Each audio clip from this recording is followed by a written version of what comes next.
Medchal DCP పరిధిలో MLC Shabipur Raj ఇంటి దగ్గర ఈరోజు బందోబస్తు ఏర్పాటు చేయడం జరిగింది.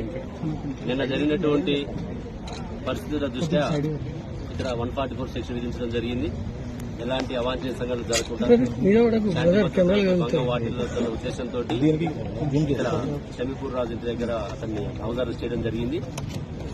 మార్నింగ్ నుంచి ఇక్కడ బందోబస్తు పెట్టుకోవడం, ఈ ఏరియాకి ఎవరిని అంటే ఆల్రెడీ వాళ్ళు పార్టీ పిలుపు మేరకు అందరూ కూడా ఇక్కడ గ్యాదర్ కావాలి అని పిలిపించినటువంటి మేరకు ఇక్కడ బందోబస్తు ఏర్పాటు చేసి ఎవరిని ఇక్కడికి రానికుండా, ఎలాంటి పర్మిషన్ లేవు కాబట్టి ఎలాంటి పర్మిషన్స్ లేవు. ఒక్కొక్క గణేష్ నవరాత్రులు జరుగుతున్నాయి. ఎలాంటి శాంతి భద్రతలు విఘాతం కలగొద్దన్న ఉద్దేశంతో ముందస్తు చర్యలో భాగంగా ఇక్కడ అబ్జర్వ్ చేయడము. ఇక్కడికి ఎవరైతే కార్యకర్తలు వస్తున్నారో మార్నింగ్ నుంచి ఇప్పటివరకు ఒక 20 మందిని అదుపులోకి తీసుకోవడం జరిగింది.